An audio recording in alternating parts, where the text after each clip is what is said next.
presentation of the Oregon Sports Network. And Oregon is going to play in the national championship game. Big Ten champions. Big Ten champs. National champions, yes. Oklahoma City bound the Oregon Ducks. Awesome day to be a Duck, man. Boom inside. Touchdown Oregon. He gets loose. Fires. Hit. Pops the three. Oh, yeah. It's all Oregon. This is Duck Insider. Duck Insider. It's about how to be a group of people that know how to love each other to the absolute fullest. Pleasure, joy to be with them each and every day. And I can't wait for the future. It's just fun to be a part of a community that cares, that is passionate, and when we come together, powerful things can happen. This is Duck Insider on the Oregon Sports Network from Learfield, presented by OnPoint Community Credit Union. People are the point. Now let's go live to the Country Financial Studio to talk Oregon Duck athletics. It's seriously one of the best days of the year in college athletics. Joey Mack along with Ryan Milano. We're getting ready for postseason baseball tonight at PK Park. A 5 o'clock first pitch. Oregon facing Yale. You only get an Oregon-Yale matchup in postseason baseball. Yeah, today, the only time you'll ever get an Oregon-Yale matchup. Really fun, though, to see all these different matchups. Like Auburn and Milwaukee are playing. Milwaukee jumped out to a 10-0 lead in that game. Milwaukee's kind of taking it to them right now. This is what it's all about. We're going to have some live updates if you're live with us in the 1 o'clock hour, because as we currently sit, Washington State and Oregon State are playing at PK Park. The winner advances to play the winner of tonight's game between Oregon and Yale. The Ducks, the number 11 national seed, the 1 seed in this regional against the 4 seed in Yale. The Beavs are the 2 seed. The Cougs are the 3 seed. We'll have some updates for you. Oregon State out to an early lead on a game that's been moving at a pretty quick pace over at PK Park. We'll have some updates for you. Fan Fest at 3 o'clock today. Ryan will be there. I will be there. I will definitely be there. Food trucks, drinks, merchandise, music, perhaps inflatables. You can watch games all around the country. Party starts at 3 o'clock, the East Plaza of Autzen Stadium. Oh, it's going to be so much fun. It's going to be great. What are your keys tonight? Well, first I have a question. Okay. You are, as we know, affectionately nicknamed Joey McMonitors. You're a big fan of multiple screens. I don't know that anyone really knows that apart from you, me, and Brooke Robinson. Okay, but we call him Joey McMonitors. Brooke is the head of marketing here within the Oregon Athletic Department, often sits in what we refer to as the ear bleeds in our booth, the stools that are in the back of our booth. And Brooke is always, intrigued by the fact that I have 7 monitors in the booth. So to bring people into the Country Financial Studio, up in the corner we have a TV. Joey is a big fan of the quad box. He likes the multi-view.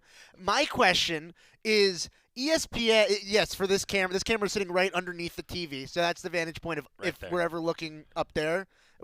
We're not looking at that camera. We're looking at the TV. But ESPN has its own feature, multi-view feature, where it takes you to different games. But you have set up your own multi-view feature. I'm asking why. Because I can. But I feel like there's so much. They've already done the work for you. You have to do so much legwork and cultivating this viewing experience. So you're saying you want to just watch Squeeze play? Yeah. Yeah, I want to just watch Squeeze. Well, but because the Milwaukee-Auburn game isn't on your quad box. We're watching a feature from ACC Network. But the reason that's fair. We're going to change that. But in this case, I also want a stagnant box on the Washington State-Oregon State game. And Squeeze play doesn't always stay on one individual game. So I want Washington State, Oregon State, which, by the way, 4th inning just came to a close, tied at 1.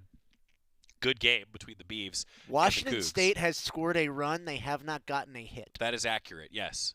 So that's why I want that game up there constantly.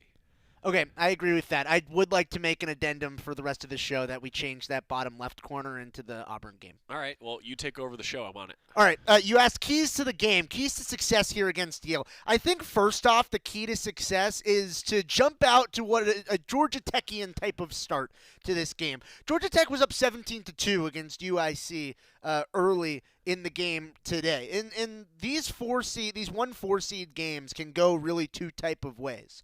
Either I think you put your foot on the throat of the 4 seed early and sort of dictate the pace of play, say, all right, this is our home turf. We're going to come out. We're going to take advantage, and we're going to really showcase that we deserve to be a regional host, and it's on to the 1-0 game. That's how one way usually goes. The other way is that there can be a really frisky 4 seed that can hang around, a good pitching matchup. Sometimes it can be a little bit lower scoring. The offense for the 4 seeds, they attack early, and then all of a sudden it's like, oh, no, we got a real game on our hands early. And I think especially for Oregon, going up against a very talented starting pitcher that we will certainly see throughout the course of or we'll certainly talk about throughout the course of the day, throughout the show today, and then also on the broadcast. This is a pitcher for Yale that has a lot of experience, was somebody who was supposed to be one of the best pitchers in the entire country this season. He was one of the best pitchers in the entire country last season. He's got electric stuff. I think if Oregon can have offensive success early, then I don't think Yale has the type of depth in terms of in their pitching staff to limit what is a potent Oregon offense. Joey, those are my keys to today's game. Get to Yale's starter, because if he can get into a rhythm, he is a very dangerous pitcher to face. I agree. And to that point, you talk about what these games profile like between the 1 and the 4 seed. Well, St. Mary's just went up 1-0 against UCLA in the 4th inning. UCLA's offense, very potent, did not score early. Now, maybe this is a little bit of an outlier because the Bruins are actually 16-0 this season when their opponent scores first, which is a super strange stat. They just come back. They do, but like they're a never say die type of team. But there's an example, right? St. Mary's hangs tough the first time through UCLA's order. They take the early lead, and that's what could happen in a game like baseball. I think part of why there's so much intrigue with this tournament, it's such a high variance game. There's so many different things that happen in a baseball game.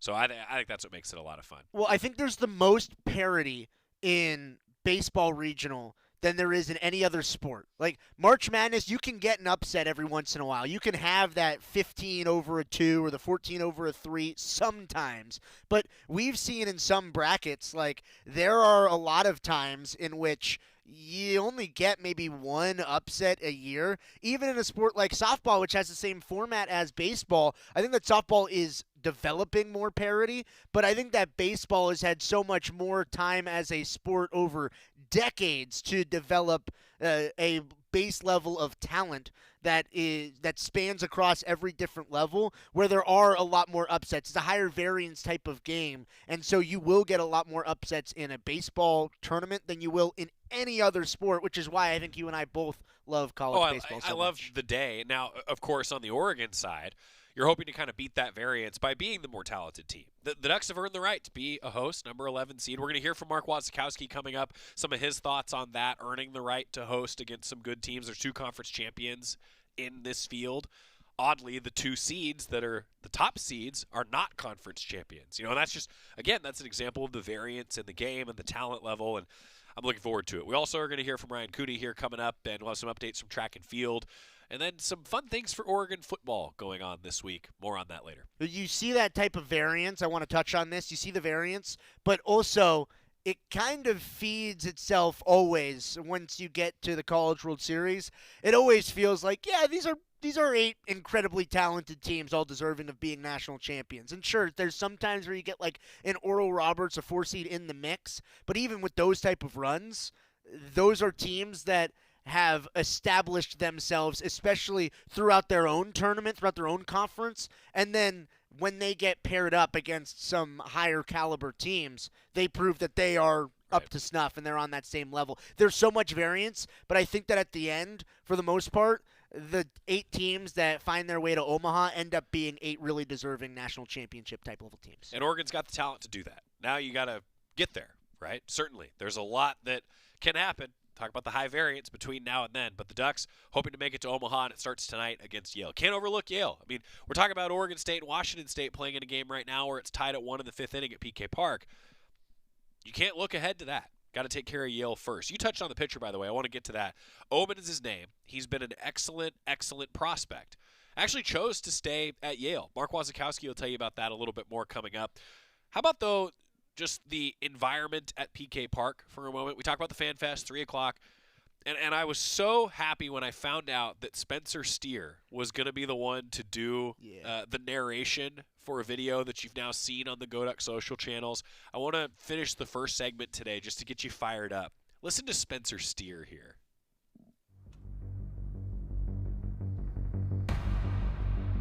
The noise gets louder this time of year. Everyone is looking to turn up the volume. But the best teams don't listen. They prepare. They trust each other. They play for something bigger than themselves. Day after day, rep after rep. So when the volume is the loudest, nothing changes. Because the standard doesn't change. We don't listen to the noise.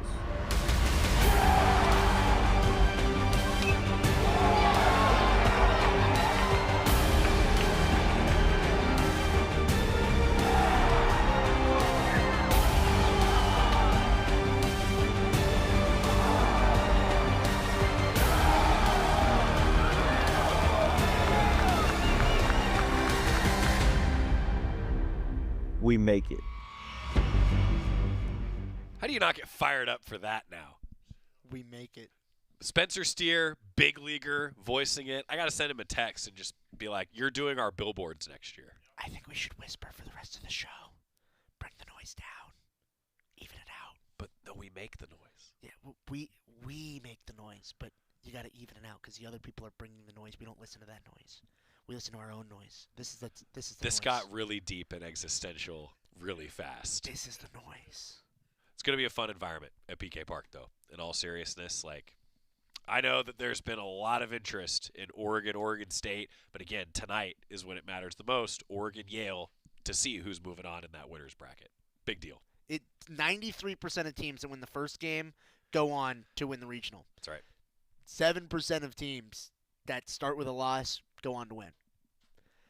It's not to say it's impossible if you lose the first game. But the odds are in your favor if you win the first game to win the regional. Much like the Hunger Games. Wow. Didn't think we'd get to Hunger Games today. Let's hear from Waz when we come back. Oregon, Yale tonight, regional, just after 5 o'clock, our scheduled first pitch. The 1-seed Ducks, 4-seed Bulldogs of Yale. When we come back, Waz's thoughts pregame on the Oregon Sports Network from Learfield. As a local community credit union founded by teachers, OnPoint is committed to supporting the students and faculty at the University of Oregon. And on game day, we're right there with you, on the field, in the bleachers, and in the classrooms. Drop by one of your local branches today and discover the many ways OnPoint can help support your financial well-being. OnPoint Community Credit Union. People are the point. Federally insured by NCUA. Equal housing opportunity. We know you turn to the Duck Store for all your game day needs. And for students at the University of Oregon, it's even more. Class supplies, jobs, a seat on our board, a place to take a quick coffee break. Because we're your student-first, non-profit college store, every purchase you make directly supports the very community we serve. From working in our counters to studying in the classroom, from directing our stores to cheering in the stands, the people we serve, the students, are the very people who are the Duck Store.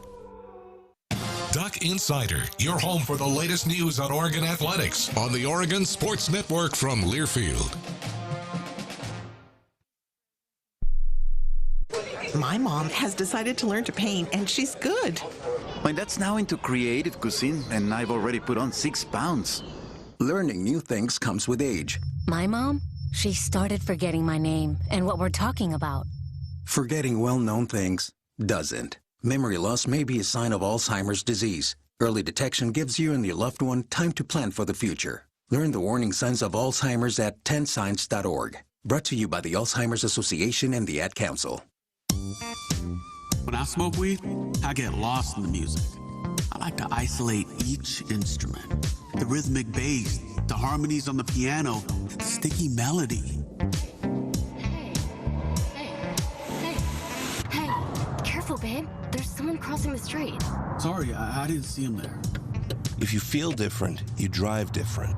Don't drive high. It's dangerous and illegal everywhere. A message from NHTSA and the Ad Council.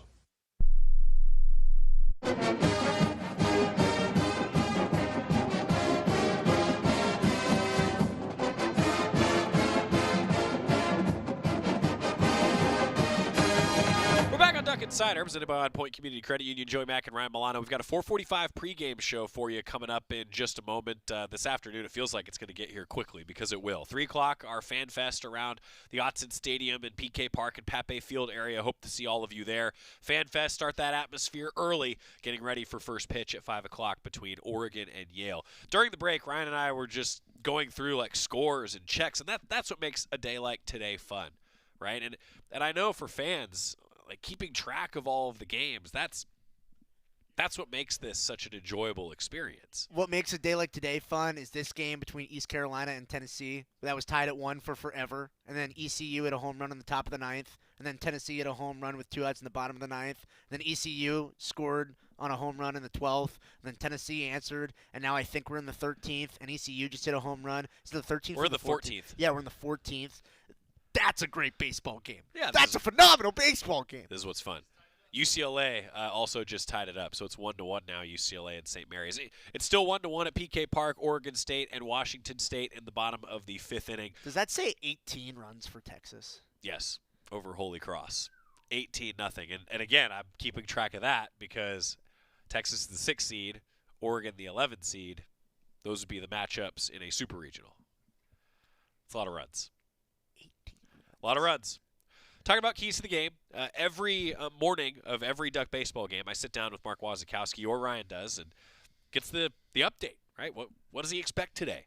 Well, we figured on a day like today, rather than just waiting until right before first pitch, might as well hear from Waz as part of Duck Insider today. So from our pregame show that you'll hear coming up at 4:45, Mark Wasikowski's pregame thoughts here on game day, postseason game day, Oregon and Yale at 5 o'clock. Waz. Postseason today, Waz. Always a fun feeling to begin a postseason regional, particularly at home, isn't it?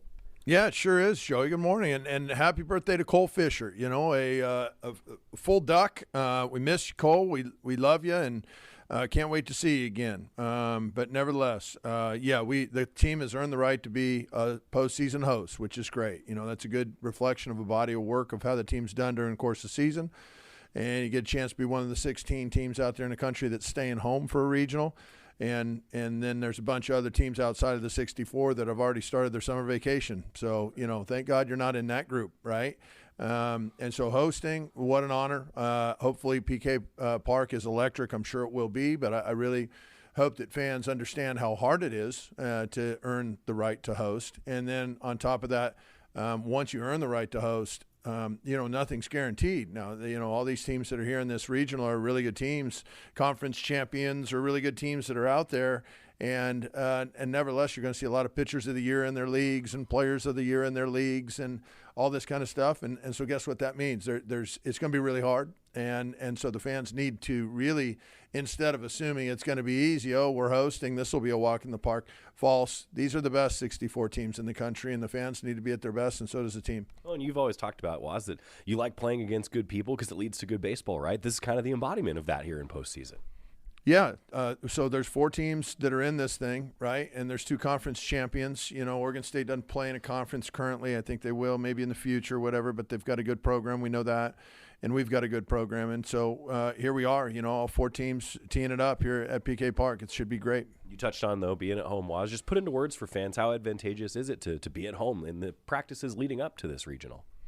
Well, where it gives you an advantage is just the rest and recovery, to where you're not on an airplane and buses and chasing hotel rooms and stuff like that. I mean, there's a wear and tear on that, because if you're on an airplane or traveling through airport for 6, 7, 8 hours, you're not recovering. You're not on a treatment table, with Normatec or whatever you need for your recovery. You're not doing that at that moment. And so there is some advantages there. Ultimately, you got to play good, right? And so down the home stretch, we've had our fair share of injuries that being at home this time through, I am appreciative of it, because I do think it's given us a better chance to put our best effort out there on the field. Talking about good teams, tell us a little bit about Yale. What do you see from them as you look at the film?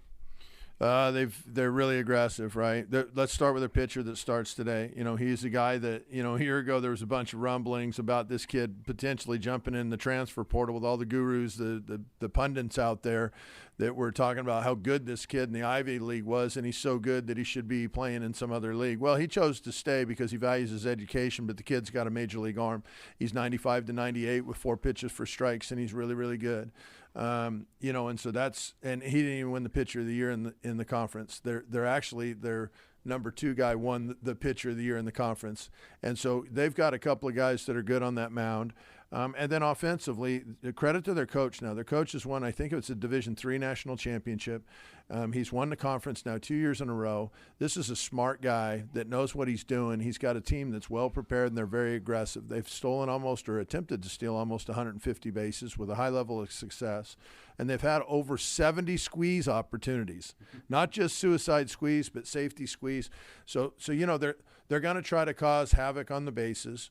If you hold runners and just play catch with the baseball, you should be able to maybe have a couple of outs that way, because they're going to run themselves aggressively into outs as you had that kind of an offense. But you need to defend it, right? You need to be able to play defense against that. We're confident our guys will be prepared for that. But that's what we have coming into PK Park. Not a power-based team, but more of the old school action-based, you know, moving runners and starting runners and trying to create chaos, and that kind of offense is how they run it. Well, you talk about the defense, Waz. I mean, the old adage, right? Defense wins championships. I was talking with Ryan Cooney just about the pride that the team takes in playing good defense. I imagine that's a real key the rest of the way in the postseason, isn't it? Yeah, and that's a taught thing, because nobody's teaching that in travel ball. The defense, you know, you go out and watch summer tournaments, and it's a joke. You know, they don't teach that, and that's one thing we teach, and teach at a really high level. And it was Marcus Hinkle's birthday this week. Marcus, we miss you, but a tremendous infield coach, and his standard of excellence started when we first got back to this program, and we've carried that through with our defense. We call it offense with a glove instead of defense. We're never on defense. We've got the ball, and if we've got the ball, we're on offense. And when a pitcher's standing with the ball, then we're going to be playing offense, and we just happen to be doing it with a glove in our hand. That's our mentality, and when we're playing it right, that's the way we execute it. Talking about that same mentality on the mound, what do you want to see today? Pounding the zone with strikes, varying speeds with runners on base in terms of holding the baseball to where they can't get good rhythm jumps on stolen bases. Just control the game. You know, it's a very good team, or else they wouldn't be here. And so what we need to do is just pound the zone with strikes, throw our secondary pitches in and out of the zone when they want to, and overall just be in control of themselves before they make their pitches. I think we'll be in great shape on the mound. You touched on Yale's pitching staff. What do you want to see from your offense? What are some of your keys today?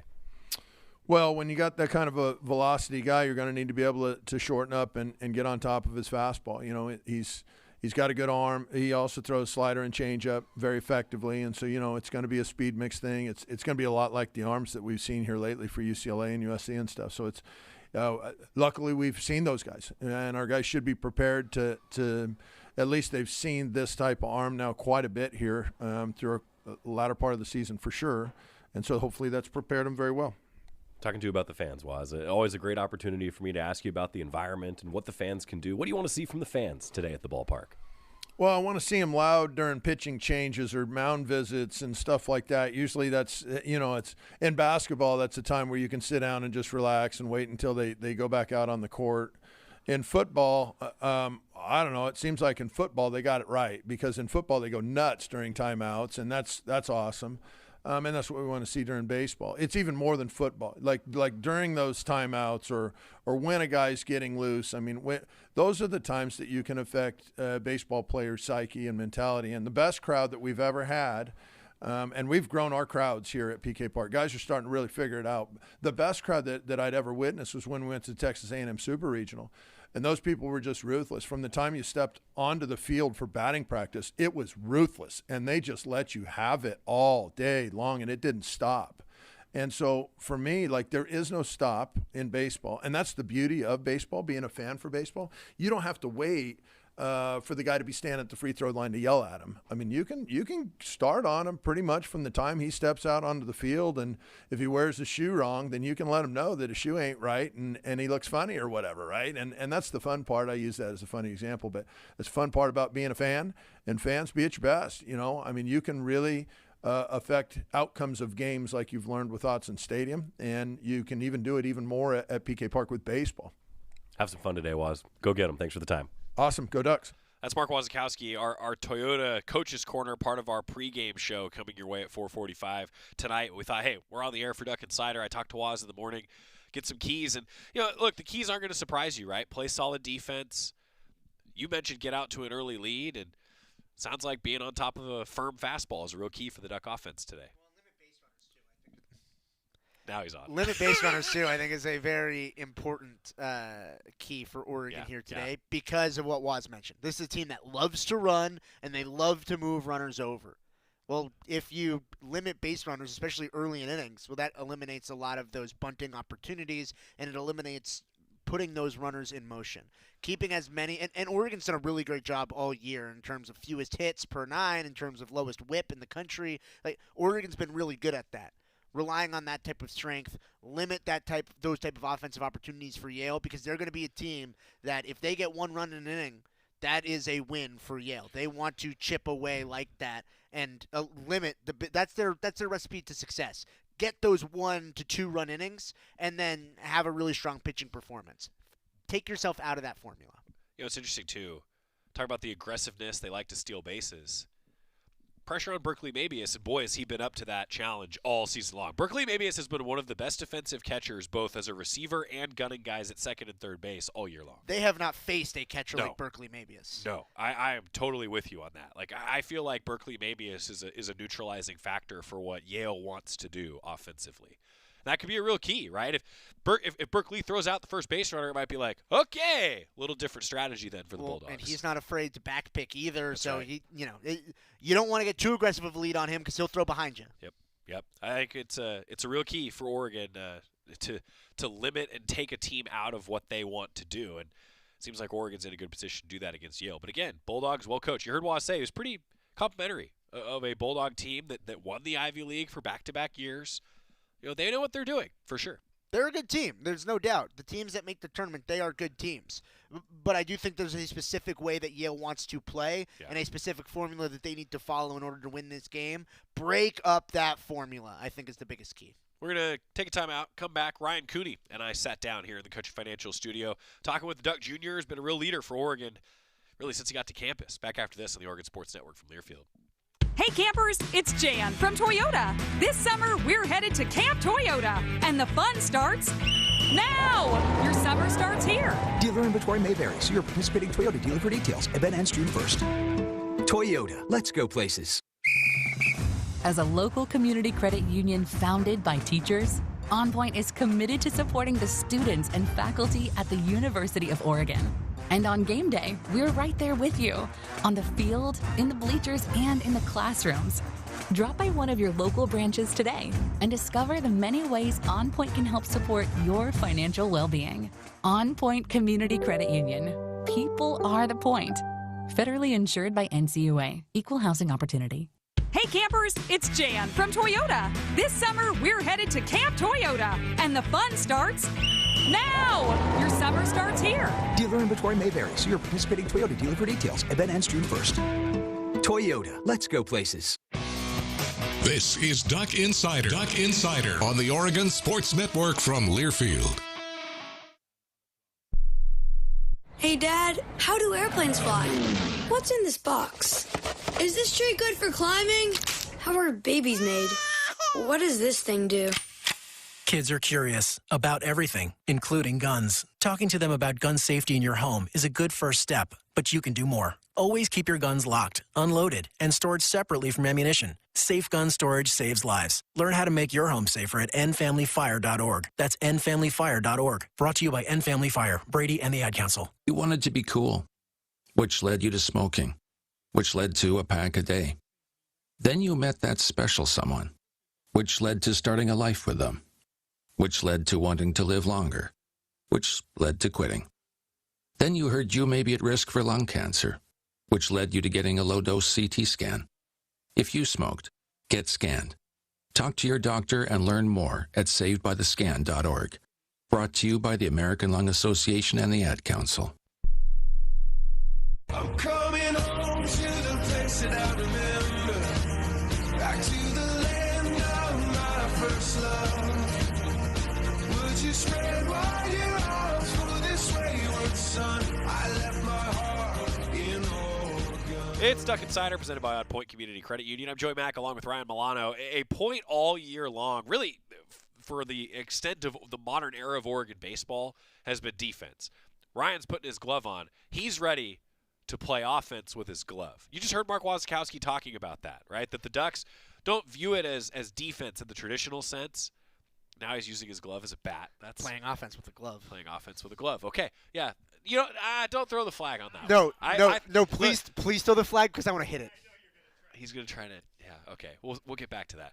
But I think a huge key in the postseason, right, you talk about the variance of baseball. You got to make the routine plays, and you need to make some above-average plays, and maybe even some great plays defensively. And that's when Waz talks about playing offense with the glove, right? Like, Oregon's done a good job of that over the course of this year. And highlighting Ryan Cooney here because he was in the Country Financial Studio this week. Ryan Cooney's been an excellent second baseman. Nobody is as good defensively as the three members of the left side of Oregon's infield. Yeah. Cooney, Maloney, Smith. Drew Smith was the only one that made an all-defensive team in the Big Ten. I think that everybody on that infield should have been a member. Ryan Cooney, when Ryan Cooney goes and gets the lead runner at second base when he's moving towards the right field line, he does that better than anybody in the country. Yeah. I'm with you. Ryan Cooney and I talked about a number of different things, including defense, our chat with Ryan Cooney. We've got another first-timer in the Country Financial Studio. By the way, both wearing the Oregon baseball polo, from Tanner Bradley to Ryan Cooney, ladies and gentlemen, Oregonian. Hey, welcome to the studio. Thank you. Thank you very much. Another veteran, by the way, that sat down, put the headset on immediately. Tanner said that before he came over here, he was actually wearing a headset playing video games. So are you just like, you're used to post-game interviews? You're a veteran on the headset now, Ryan. Yeah, definitely. I mean, I wouldn't say I was playing video games this morning. Getting some homework done before the big weekend. Good. Yes. Good. You know, everybody should be doing that. But yeah, no, I've definitely gotten my fair share of interviews here the past year or two. But my first year, not as much. You know, working up. I mean, you set a freshman home run record that year. Right. So, you know, we just had to get you warmed up, I guess. 100%. To do all the interviews. Okay, well, we have a tradition. First time that you come into the studio, we ask you to tell your 2-minute life story. Oh. There's a leaderboard. I'm thinking that you might be able to knock off Bo Nix, who did it in 1:53.03. That's number 5. The goal is as close to 2 minutes as possible. Not Price is Right rules. If you go over, that's okay. 2:01 would be great. Okay. Right? So, 2-minute life story, Ryan Cooney, go. All right. I was born in Portland, Oregon. My parents are from the Bay Area, Palo Alto and Los Gatos, California. I have an older brother who's 5 years older than me. He's 26 currently, living in Los Angeles. Growing up, I actually went to Montessori school. Fun fact about me, I did that my entire life until I got to high school. Went to Jesuit High School in Portland, Oregon. And then here, obviously, at the University of Oregon. A little bit about me growing up. You know, I was really into tennis and swimming, my first sports, and then moved to soccer because my dad played soccer in college. And my mom ran track. However, I was not the best at that and didn't do that following her pace. But then I moved to baseball once I got into high school and kind of took off from there. And, you know, I'm at the point now playing that and hoping to continue doing that. Overall, I don't know. I enjoy fishing. My dad's a huge fisherman, so we really get after that when we go home. And never been into hunting or anything, but outdoorsy, outdoor school as a kid, something I enjoy doing with my brother as well. And also just a avid movie watcher. Okay. Big sitcom guy. My brother's huge into stuff like that, so we always would do that growing up. And yeah, I've had a couple dogs, 2 Labradors when I was a kid. I have one right now at home, back in Portland. And yeah, other than that, other family lives in California. I think that's about it. That's all I got for you. Yeah. 1:34.30. Bravo. So here's the thing: when you're your brother's age, you're going to be able to fill another 10 seconds. That's what happens, right? I mean, that's what happens over the course of your life. But to unpack just growing up in this state, right? I mean, I know Oregon State, Washington State, regional connections here in this regional. I was curious, though, for your perspective as someone of the age that you are, to watch Oregon baseball as a program grow. Because, like, once upon a time, it was people that grew up and traveled around, and you see an O at a baseball travel stadium, whatever, and it was like, wait, okay, you guys have baseball now. But for you, it was a little bit more common. What's been your perspective on that? Right, absolutely. Actually, funny enough, growing up, I didn't know a ton about Oregon baseball. Obviously, the return of the program, once that happened, I got into it as a kid. I was more on the professional side. As I aforementioned, my dad grew up in the Bay, so we were big into the Giants, and we watched those games a lot. But as I got older towards high school, I started to notice the team kind of taking off and getting a lot better. And as a Northwest kid, I'm sure there's many people out there that know Oregon State is kind of the baseball school. We're changing that narrative. But when I was a kid, it was like that. They had the championships and all the success. So you always knew that was the truth. And then you looked over to Oregon and you're like, dang, they're doing pretty good. And they're on the rise. So it was special to see as a kid whose parents went to Oregon, and I used to come here and watch football games, and the stadium was right across the street. To see that elevation of the program and watch it grow and really into something that I wanted to be a part of ultimately is why I chose to come here.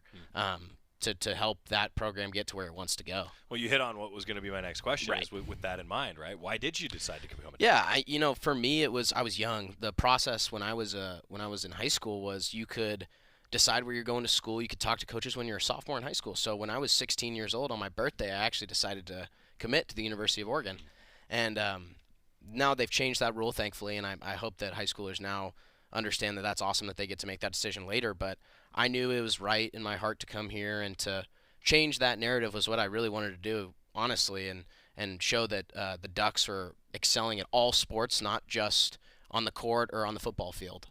How much pride did you take in winning a Big Ten championship last year with that in mind? Everything. I mean, being able to move into a new conference, have a new layout, playing against really good teams that we weren't super used to playing against or being on the same field with.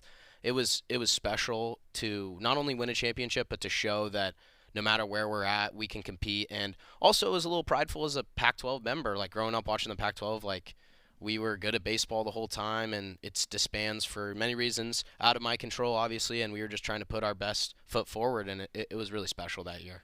I want to go back a little bit, too, and you hit on your upbringing, you playing tennis and swimming. Right. If you weren't playing baseball, what would you be playing right now? That's a great question. Personally, I know my dad would love this.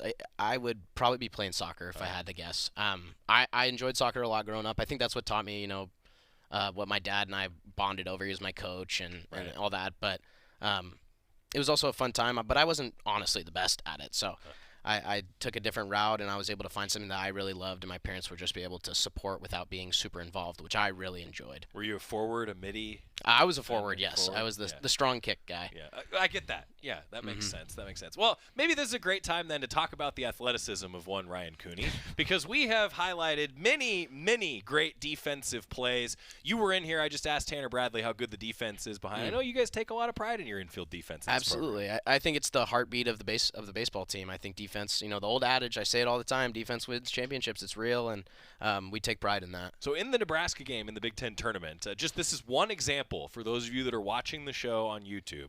Ryan's range is off the charts. Take us through the play. Well, okay.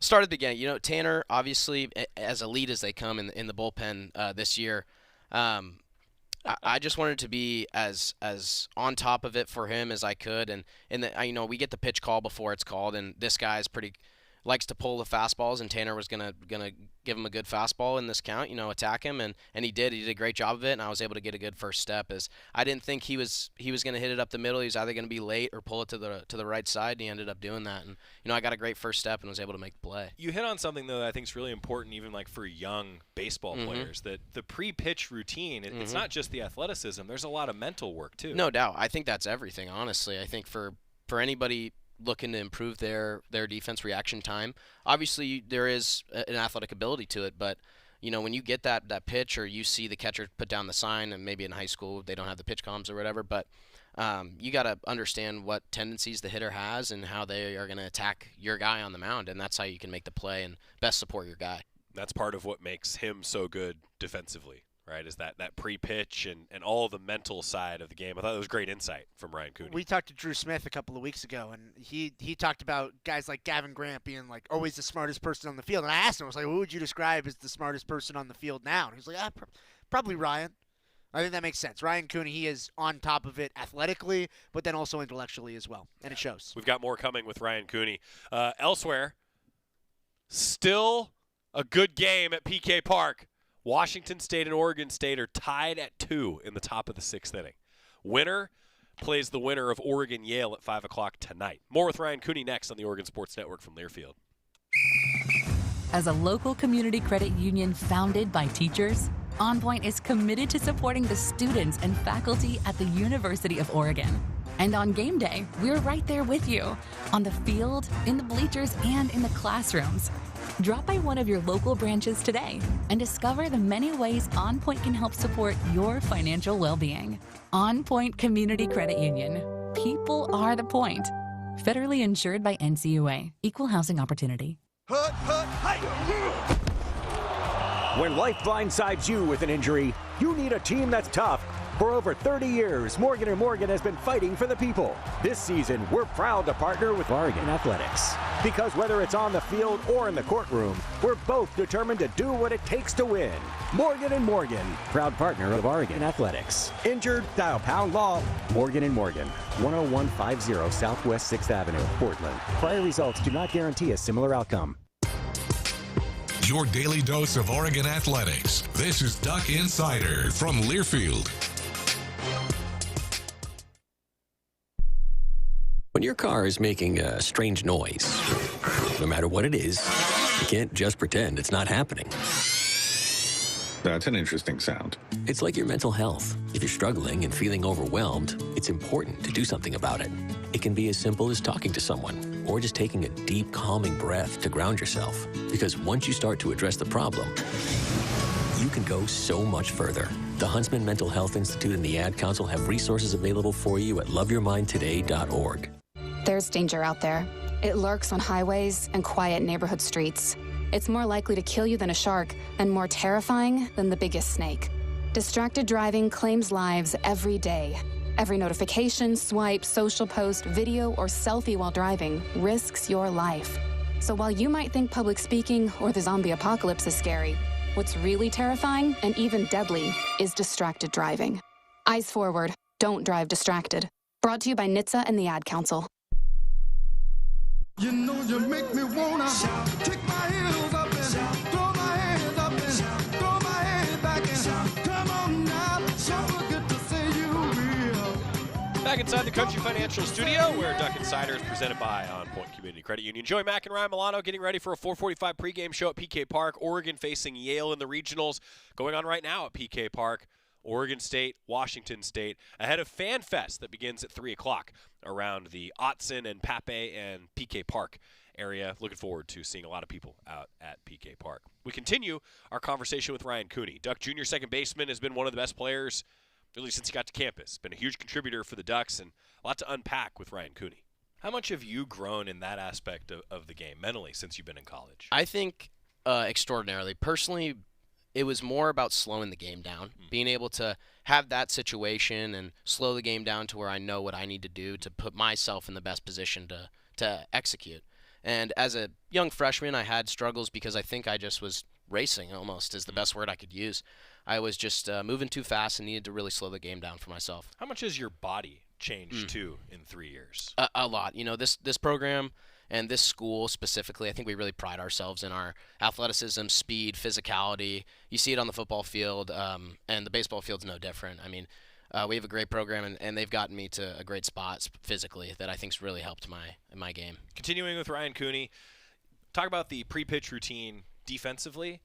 How about on the offensive side? Just the approach, you know, and again, maybe in the context of like for a young fan that's learning baseball, what goes through your mind in a pre-pitch situation? I think the worst thing you can do in baseball, given how difficult the game is make it more complicated. So for me, I try to simplify it as much as possible and know what I'm really good at. I'm really good at putting the ball in play and getting on base. You know, that's my game. I'll probably do that for the rest of my career, however long that is. And so I attack that way. I look for pitches and for zones in the zone that are going to help me execute that. And I think that's how you really slow it down and help yourself in a good position when hitting is almost impossible in its own sense. That's interesting because in the era of so much information, particularly in college baseball now, right? Like 10 years ago, there wasn't video of every game, you know, TrackMan, all the information. But that's hard to take all that information in, isn't it? Absolutely, yeah. You know, we get a ton of information, a lot of really good information, and a lot of time spent by our coaches finding that information. And it can help you a lot. It helped me in that play, for example, knowing what that guy was going to do. But also you have to be able to sift through it and understand how it's going to help you and what you really need to apply to put your best foot forward in that situation. I made a lot on the defensive side with like the knowledge and the execution, the coaches. I made a lot of the wheel play that you guys executed against UCLA. Can you, just from your perspective, take us through a scenario like that? So again, to set the scene, right? Like runners at first and second, you know it's probably going to be a low-scoring game. Like, how did that all come together? You know, it's funny because we work on bunt defenses every single day, and I wish that was not that, but it is. Every single day we do that. We run that same play, and you know, UCLA is a fantastic baseball team, so we know, and they're well coached. So we know in this situation, we got a dude on the mound who's pitched good against them this year already, and they obviously have great arms as well. And so it's going to be something that we need to execute every chance that we get. And this is something we do in practice every single day. Drew does a great job, and you know, the best part about this play is that even in practice or whenever we're working at it, Maddox doesn't usually throw that across to me, but he had the understanding of the run time of Duggar here in this situation, and also me just trusting me being there for him. So that's what I thought was really, really cool about it, was just the overall trust and execution. It was more of like we were just going for it. We weren't thinking about it. We were just kind of playing baseball. Well, that's where your instincts can take over. Right. And I'm glad that you brought up just that chemistry amongst the infield, because I feel like that can be underrated at times. You know, you talk about turning double plays and knowing tendencies of your teammates even too, right? Yeah, no doubt. I mean, Maddox and I obviously had known each other for longer before than we've been here, but gotten a lot closer, and Drew's been a great leader for us and an older guy that we've always, you know, got help from, and Dom as well, obviously maybe not playing first base at the time, but being helping us out there. You know, it's really important because there's more plays on the infield, especially in the middle between Maddox and I, that are, do you know the guy's range? Do you know where he's playing? Do you know his arm strength? That happen that, you know, you might not realize when you're watching the game. Right. How often have you done a stretch from first base in your life? Oh, gosh. I might have been, the last time I stretched from first base, I might have been 8 years old. I mean, you did pretty good there, though. I thought it was all right. I thought it was good. It wasn't the worst, but yeah. You got the out. No, right? there you go. That's all that matters. You got the out. That was a tremendous double play. And I'm curious for your perspective on this, Ryan. We continue with Ryan Cooney because it's postseason, right? Like there's pressure, you know. And I was talking with Coach Mark in this context a couple weeks ago, and he said, you know, in some ways you want a postseason game to feel the same as a regular season game, and that comfort, slowing the game down, all those things. How do you approach that as a player heading into postseason now? You know, it's a great question. I think last year it was my first postseason that I played in, and I made it bigger than it needed to be. At the time, you know, obviously we didn't have the result that we wanted, and I think my own self, I didn't have that result because I made it something more. But this year, I understand it really is just another game. I mean, if we're being honest, like it is another game. It obviously has the stakes that it has, but being able to be confident in yourself and what the work that you put in is everything. If you're not confident in your work, if you think you haven't worked hard enough, then you're gonna lose. You're already lost. Similar line of thinking. Certainly a lot's made of Oregon State, Washington State, but then remember the first game is against Yale. How do you approach that as a player with all the different narratives out there? Yeah, I mean, it's awesome. I think the narratives are great, and I love that everybody's getting involved, and the fans are going to be great. But for us, yes, our first game's against Yale. That's our opponent, and that's all we can do right now.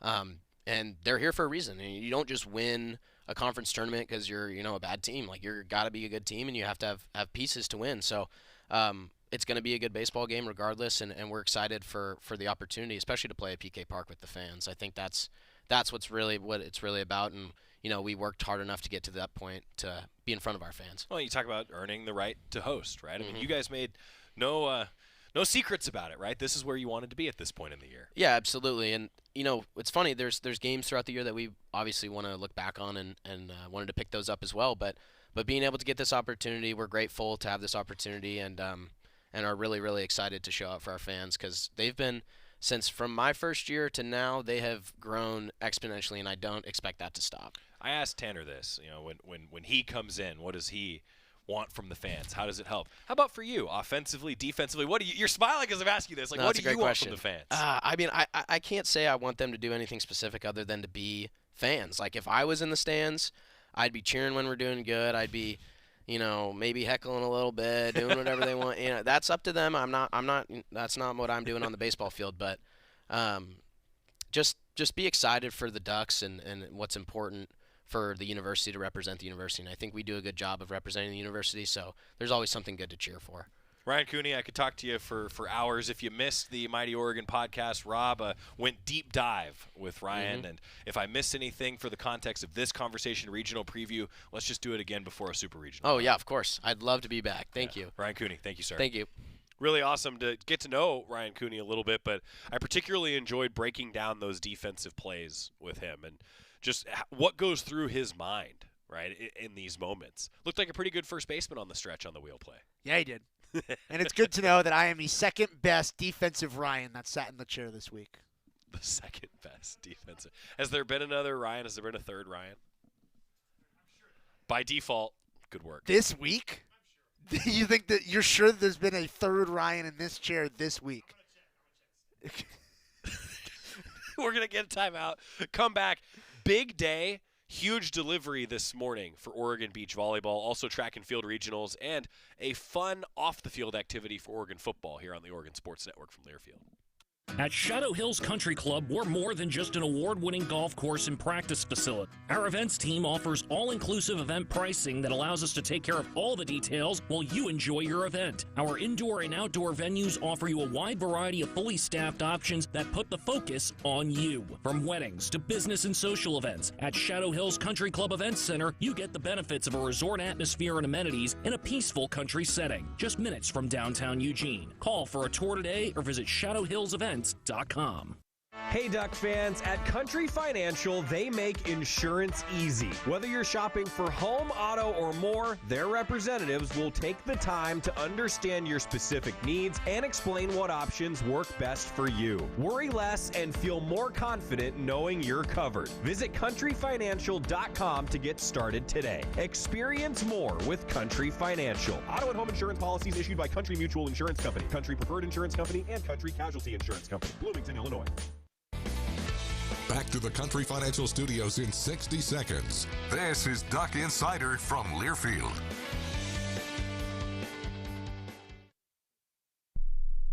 We asked parents who adopted teens to share their journey. If you build a relationship, then it becomes easier. If you build trust, it becomes easier. As a parent, you want what's best for your child. To give them the love that a child needs is probably the best you can do for a teenager. Learn about adopting a teen from foster care. Visit adoptuskids.org to learn more. A message brought to you by Adopt US Kids, the U.S. Department of Health and Human Services, and the Ad Council. You say you'd never give in to a meltdown and never fill your feed with kid photos. You say you'd never put a pacifier in your mouth to clean it and never let them run wild through the grocery store. So when you say you'd never let them get into a car without you there, no, it can happen. 1 in 4 hot car deaths happen when a kid gets into an unlocked car and can't get out. Never happens. Before you leave the car, always stop, look, lock. Brought to you by NHTSA and the Ad Council.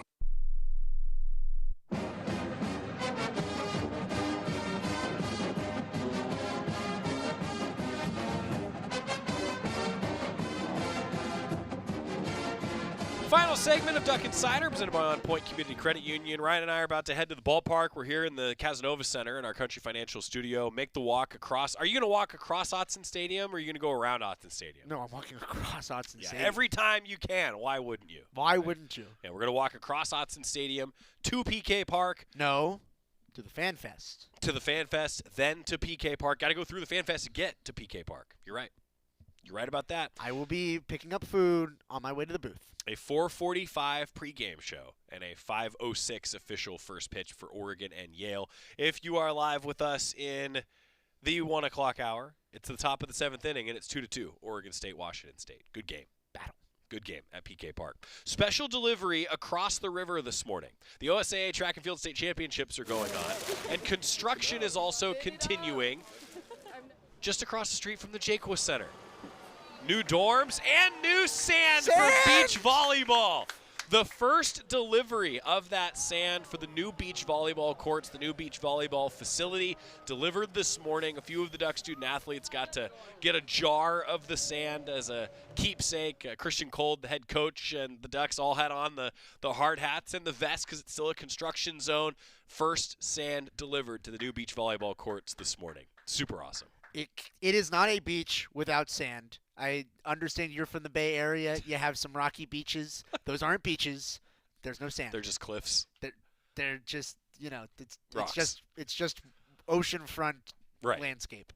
Right. Not a beach. That project, though, has been underway for a long time, and that's a special moment for that program, the growth of that program. Super awesome. Off the field today, you'll probably see some news and notes about this, and we'll talk about it more next week. Oregon football is hosting something that the Ducks call Discover You. Essentially, they bring in a network of alumni and people connected to the program, and they each sit in different pods, and the different players from Oregon football will then rotate to each station to talk about various careers outside of football. One being like media and entertainment, one real estate, for example, business. They've got all kinds of different professionals from those walks of life that are coming and talking with each individual Oregon football student athlete as part of that Discover You campaign today. Excuse me, it's something Dan Lanning really believes in, and it's a really cool off-the-field venture from the Ducks. It's something really cool. It's a continued investment in the development of these student athletes beyond athletics, which I think is incredibly important. It's incredibly cool. Dan Lanning has talked about time and time again how he wants to develop humans and then football players second. And I think that this is another great example of developing men first and football players second, and doing a great job at both. Postseason track continuing today. The West Regionals continuing this afternoon. And the Ducks will send a few more back to Hayward Field after yesterday's action. The women's track and field team added 3 national qualifiers yesterday. And the women of Oregon also advanced 5 athletes into the quarterfinal round that will continue. And then on the men's side, a few more will have their names called and tickets punched back to Hayward Field coming up next week. GoDucks.com, I'll have a full recap for you.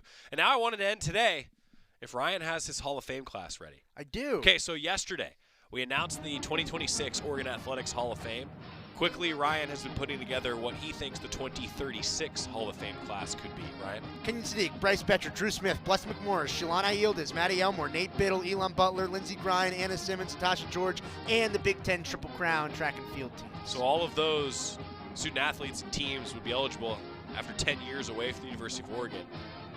Good luck to the committee. Tough. I missed some, too. 4:45 pregame show from PK Park. Let's take a moment to breathe. Deep inhale. Extend your spine. Remain focused on what you're doing. If safe to do so, exhale slowly, leaning to one side. Inhale back to center. If safe to do so,